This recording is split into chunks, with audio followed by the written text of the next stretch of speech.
Gogo alendiyo ado harjife dhaxan harad ala.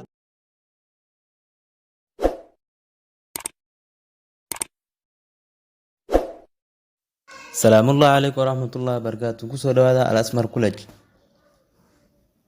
Conversation 4 wada sheekaysiga afraad. A. Are you students? Arday ma tahay? B. Yes, I am a student. Ha, arday ayaan ahay. A.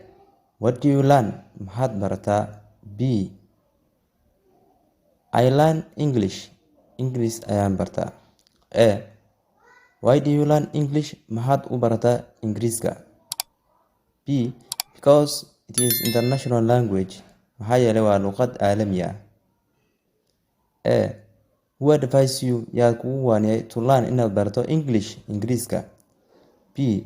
My brother walaalkay advised me ayaa igu waaniyay to learn inaan barto English Gogo alendiyo ado harjife dhaxan harad ala.